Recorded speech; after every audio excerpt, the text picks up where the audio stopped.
Corretor, você já definiu uma meta de vendas e percebeu no final do mês que o resultado ficou muito fora? Ou porque notou que a sua meta estipulada estava muito baixa e você conseguiu atingir os resultados muito antes? Ou talvez ficou muito distante de alcançar e nem chegou perto? Mas afinal, como definir metas de vendas assertivas? E nós não vamos colocar uma meta, nós vamos deixar uma meta aberta. Quando a gente atingir a meta, nós dobramos a meta. Assista esse vídeo até o final e descubra como eu faço para definir metas de vendas assertivas aqui dentro da Biplus.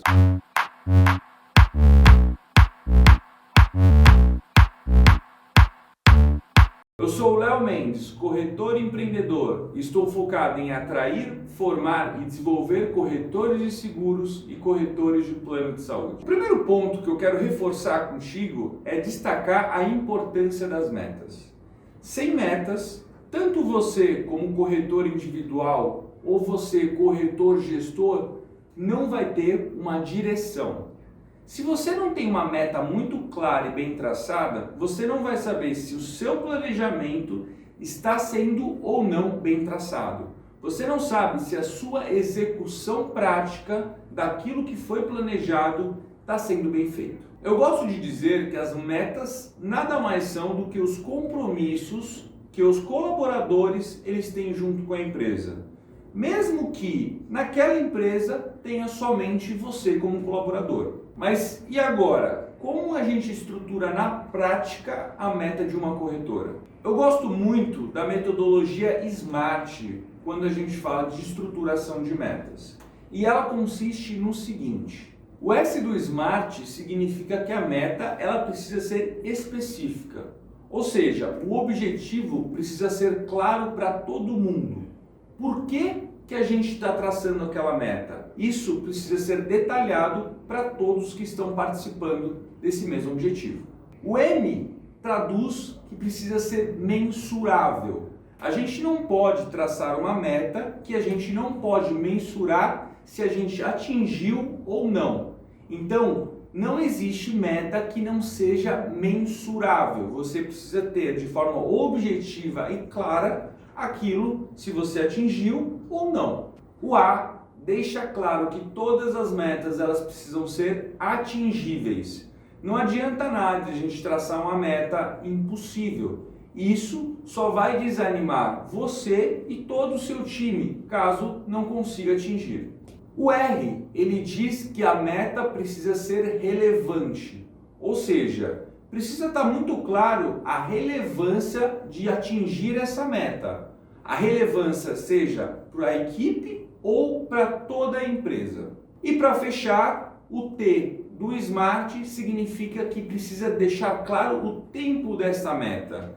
Não existe meta sem prazo, sem um tempo determinado. Além dessa metodologia, eu quero trazer mais algumas dicas que eu considero importantes, principalmente para a realidade de um corretor. É importante você entender, corretor, que os seus resultados nada mais são do que consequências daquilo que você plantou.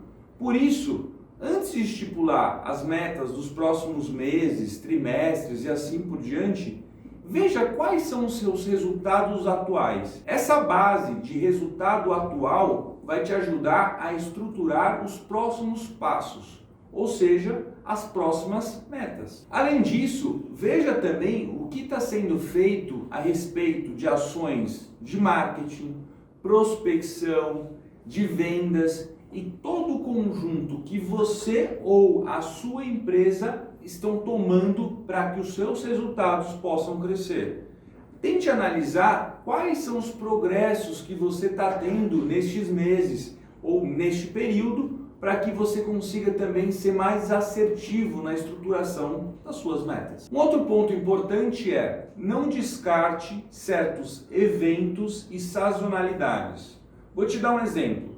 Geralmente, no carnaval, as pessoas não estão tão preocupadas em comprar um plano de saúde ou um seguro de vida, por exemplo. Elas estão pensando mais nas festas e em viajar, assim como em dezembro, no Natal. As pessoas geralmente também estão de férias. Então as prioridades mudam.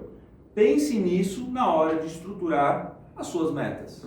Vale fazer uma ressalva aqui. Mesmo que existam esses eventos, sazonalidades e pontos que podem atrapalhar ou ajudar as suas vendas, é muito mais importante você se preocupar com os aspectos microeconômicos, ou seja, as ações que a sua empresa está tomando e não o que está acontecendo no mercado. Isso é muito mais importante de você se preocupar na hora de estruturar as suas metas de vendas. E por fim, um outro ponto que pode pesar na estruturação de uma meta assertiva ou não é o contexto de produtos e das seguradoras. O que elas estão fazendo?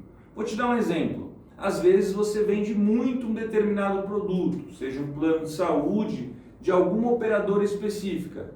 E essa operadora, por um simples motivo pessoal, particular dela, ela decida mudar a sua regra de comercialização. Isso pode impactar diretamente nas suas vendas. Então, é importante você analisar todo esse contexto para que você consiga criar metas assertivas.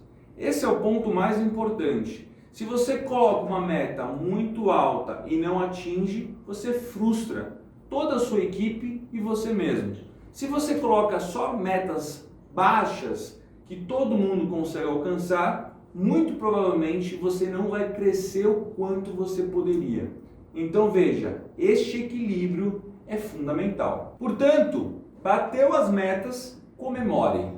Se você não conseguiu bater as metas, analise aquilo que aconteceu durante o planejamento das metas e durante principalmente a execução.